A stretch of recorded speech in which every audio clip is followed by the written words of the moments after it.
This episode is brought to you by Iams Pet Food. When you choose Iams dry dog or cat food, you can see a difference in your pet with your own eyes. Healthy energy in 5 days, healthy digestion in 10 days, and healthy skin and coat in just 25 days. Satisfaction for you and them. Guaranteed or your money back. Feed Iams dry dog or cat food and see a visible difference. Visit iams.com/difference to learn more.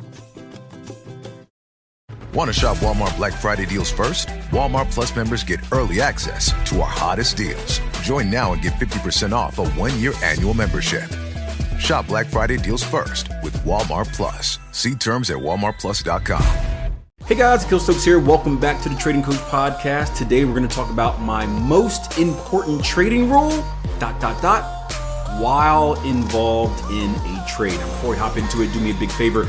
Leave this podcast a rating and a review if you haven't done so already. I know a lot of you guys listen to every episode on a regular basis. Please just take a second to rate and review. It helps me grow the show, helps me reach more traders, and helps me come up with more topics. Today's topic is going to be, as I mentioned before, about my most important trading rule, while in a trade. Now, I got to put that ... while in a trade, because I know many of you guys are going to go back to all the other rules I have about process over outcome and, all the other rules we have and say, well, Akil, isn't this more important? Isn't that more important? So I want to really kind of put it in a realm of its own. And the topic came from a conversation we had this morning in our live trading room. We spent about 45 minutes to an hour breaking down a single pair this morning. It was the Euro Yen, which has been my favorite pair, and because it's been the most profitable pair I've had this year. And we were talking about different opportunities on it. And, the conversation went to a place where we spoke about, what do you do if you miss a trading opportunity? Do you enter late? Do you wait for the current candle to close? Do you wait for an entirely different secondary reason? And kind of the pros and cons of doing each of those. And there's no wrong answer, as within most things with trading. But it's important that when we're working with new traders, we just show them kind of, we have a question and we show them answers from different perspectives, and based on kind of their personality and philosophy, they ultimately have to choose which one works for them. But it's important that they kind of see all sides of it instead of just thinking that there's one main way to do it. That's a bigger lesson that works in trading in general. And when we were talking about the method of entering at market, like you missed it, let's say you're one candle, you're on the next candle, the candle's actively moving. We're talking about a little bit of the psychological kind of issues that can come with entering a trade while at market while it's moving, and how while if the candle is moving in your direction, you're more positive about that trade because you feel like, oh, this thing is going in my direction, I got to enter right now so I don't miss it, my original idea was right. Or vice versa, if it's going in the opposite direction, let's say moving towards your stop loss, now you're panicking, you're supposed to enter, but oh no, maybe I shouldn't enter because it looks like it's going to close below or break below, and I don't want to be in a trade that ends up being a loser. And how when we're doing stuff like that, we're making more of an emotional decision, right? Ultimately, we don't know what the candle is going to do until it closes, right? You can imagine a candle with a very long wick to the upside. Well, during the entirety of that session, the bulls were in a massive amount of control, pushing it way higher, only to have it get sucked back down and close lower. So you can imagine the emotional swings that happen during that time. So as a trader, we want to not base our trading decisions off of what we're feeling at the time, rather based off of what has actually happened on the chart. And that's why I personally always want to wait until candles close, but that tells me the full story of the session. And that went on to carry over to another trade we were looking at. It's actually a trade I was involved in, or am involved in right now at the time of recording, on the dollar Canada. And we were asking traders in the room, hey, what pairs do you want to take a look at?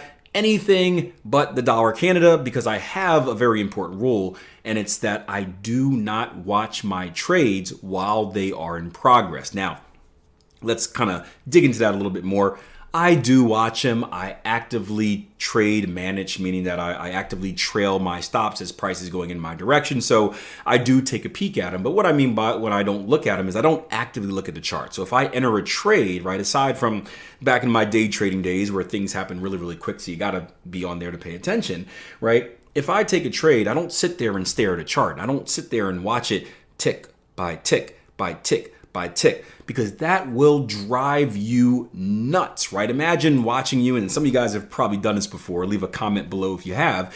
Imagine yourself watching you enter a trade and you're watching it go up a pip, down a pip. You're up $1, down $1, up $10, down $15, up $100, down $20, right? That up and down roller coaster will drive you crazy. And all it does is encourage those same psychological mistakes that I mentioned before. As price is going up, you're getting more excited. But then you get a little bit fearful when it starts to tick back lower and retrace, because now you're like, oh my gosh, it was up this high and I had that much profit. Now I only have this much profit. What if it reverses? Then I get no profit. I got to take it out now. Or if it's going towards your stop loss, oh my gosh, it's going to my stop loss. It's going to be a loser. It hasn't hit my stop loss, but I think it's going to get there. Maybe I should take it out now and give myself less risk or less of a loss on this trade, right? We get all of these feelings and these crazy emotions that stir up in the heat of battle, that it causes us to make an emotional decision instead of a rules-based decision. And we know that those emotional decisions are what ultimately blow traders' accounts, right? I was speaking to a guy the other day who was telling me about his trading. He was in a little bit of a rough patch, and I asked him to do the good old-fashioned A/B split test. This is what changed my trading around, where I said, here's what you do. I want you to look at your current trades, your current actions, and your current results. I want you to list them in column A. Then I want you to review all of those trades, including any trades that were missed. And imagine that you traded them exactly the perfect way per your rules you were supposed to. And I want you to compare the results. And he got back to me a few weeks later and said that I compared the results and I would have made money if I traded them exactly how I was supposed to trade them. But in reality, I lost money, and it was because of early profit taking, moving stops back, missing trades that were scary, he said, stuff like that.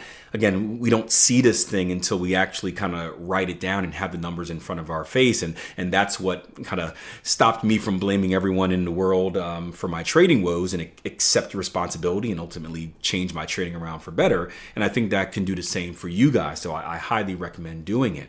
But I also compare this to, weight loss or nutrition. We're having a conversation today in a live room about that, where, I'm finally in my non-super busy season. I got about a 5-week stretch where I'm not as busy as I usually am. I'm coming off of a knee injury, and I told a live room, after Thanksgiving and the holiday season, I might have put on a few lbs, right? A few kilos, right? And I'm not at a weight I wanted to. So over the next 5 weeks, I'm going to get down to a weight that is more of my optimal weight. And I put it out there so I can hold myself accountable. And I was going through the motions today. I was uploading the live room video. I was on the bike getting my spins in, right? Did 25 minutes yesterday, 25 minutes today. I've been tracking my food and all that stuff again. And I went upstairs to change clothes, get out the sweaty stuff and put back on some regular clothes. And I saw the scale. And I was about to step on the scale because, right, I just got off the bike. I just drank some water, sweated off probably, I don't know how many pounds, right? Didn't really eat lunch or anything yet. So I know that if I hop on the scale right now, it's going to tell me exactly what I want to see, right? And that's motivating. But I said no, because what I told myself, well, what my smartwatch told me, is that I need to measure myself every week, same day, same time, and form consistency that way. That way there's consistency across the board. The same way as if you're back testing a trading strategy, right? You don't want to back test your strategy a different way each time. You want to back test it the same way to see that it works, to have that consistency. And in my mind, I was thinking about how that's a much better way, but it was interesting. I did some research on it, and apparently, I guess, and you take whatever research, whatever the research says with a grain of salt. I believe I'm right, me personally, but it says that studies say that people who weigh themselves on a regular basis actually lose more weight. And I highly disagree, but I'm going to throw in through caveats there, right? I highly disagree, because I think the problem with weighing yourself on a regular basis is that we won't have the consistency of doing it the same way. So if you weigh yourself at the same time, same day, every or same time each day, that's one story. But if you weigh yourself kind of like with what I told you guys, where I only weigh myself when I complete a workout and I know it's going to tell me what I want, what I'm getting is a false signal. It's no different than sabotaging a trade. So what we want to do instead of weighing ourselves every day, we want to have consistency in how we weigh ourselves. And I promise this is going to get back to a trading example as well, right? Because another problem with trading that I notice with a lot of traders is peeking at our P&Ls every single day. I get asked the question a lot, Akil, how often do you check your P&L? And the answer is really quarterly is when I do a deep dive, but I do check it on a daily basis. Obviously, I see it when trades are executed and I enter them in my journal and I see the results and stuff like that, but I don't really give them much attention until end of week. Honestly, end of month is the big one for me, and then end of quarterly is the most important one for me. And for the same reasons I mentioned about watching a trade in progress, watching your P&L on a daily basis is going to drive you insane. Understand that there's going to be a natural ebb and flow to trading, meaning that your equity curve just doesn't go straight up like a rocket ship. It kind of is more like a roller coaster. It goes up, it goes down a little bit, it goes up, it goes down a little bit. You're going to have good trades or winning trades, you're going to have losing trades, winning trades, losing trades. You're going to have winning days, losing days, winning days, losing days. Same thing for weeks, same things for maybe hopefully not months, but there will be months like that as well.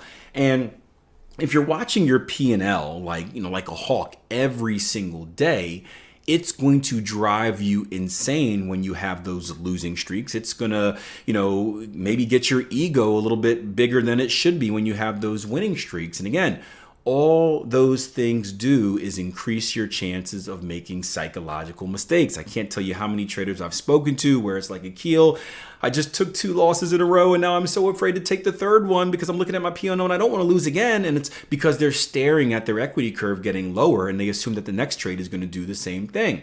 Or they get too confident where it's like, Akil, I won the last 5 trades, so I know I'm not supposed to take this next one, but I did anyway because I'm on a hot streak and I can't be stopped, right? They get encouraged by this behavior and this behavior that isn't giving them the full story. Looking at your P&L at the end of the day doesn't really tell you anything about your P&L at the end of the month.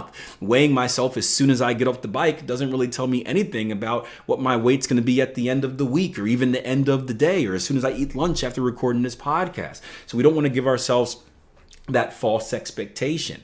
Now, what we can do, however, is keep an eye on it. And this is the tracking and the journaling, and think about it as a process. So instead of weighing myself each and every day, what I have been doing is I've been keeping track of my nutrition, meaning logging what I eat, what I drink, my workout, stuff like that. And it's different from weighing myself because I'm not looking at the result. The result is the weight. I'm more focused on the process. So logging my workouts tells me how much I'm working out, how much I'm burning on a regular basis. Logging my food is telling me what I'm putting into my body. Yes, Akil, the problem is you're eating 4 cupcakes a day. That's why your calorie count was so high. That's why your sugar percentage was so high in comparison to days where you didn't eat 5 cupcakes, whatever like that. And what that does is give you information of how to get on the right track. If I log my stats, talking about my food, my workouts during the week, and then beginning of next week, there we go, lacking of sugar right now, hopping off the bike. Beginning of next week, I see that my weight decrease. I can now make a direct correlation of saying, okay, I did these actions during the week and it led to this result. I like that result. I should do more of these actions. It's that whole belief actions results triangle that we talk about where, I take the right actions and I get the right results. And as I get the right results, I believe more in the actions that I took, and then I do more of the right stuff and I get even more of the right results, right? And it keeps going over and over again. With trading, it's the same way. Remember, I told you about that A/B split test of doing things the right way versus doing things the wrong way. When we journal and we log and specifically grade ourselves, not on the outcome of the trade, but we grade ourselves on the execution. Did I do everything correctly? Was it a good trade? With a good trade being defined as one where I follow my rules 100%. What you'll notice over time is that the more you take quote unquote good trades, the better your results end up being. The better your results end up being, the more belief you have in man, I should just follow my rules and stop doing dumb stuff. And the more you believe it, the higher the percentage of good trades versus bad trades. Again, good trades being rules-based, process-based, bad trades being not rules-based, following the wrong process, the more you do of that, the good trades, and then you get even more of the right results. And you start to see that these actions are causing me to have great results, and then you start eliminating those bad actions. So again, it all starts with not being a slave to your chart, not being a hawk and eyes wide open, watching every single tick of every single trade you're in, looking at every single penny of every single kind of P&L statement that you get on a trade by trade or daily basis. Try your best to focus on the process, and trust me, the process is what leads to the profits. Hope you guys enjoyed the podcast. If you want to hear more about our rules-based trading process, you can do so over at www.tier1trading.com. We have a 14-day risk-free trial membership, which means you can get on the platform, take some courses, interact with the community, and join us for some live sessions, right? All for no risk. I mean, there's no auto bill or anything like that. So check us out, www.tier1trading.com, and wish me luck on my weight loss journey. Oof.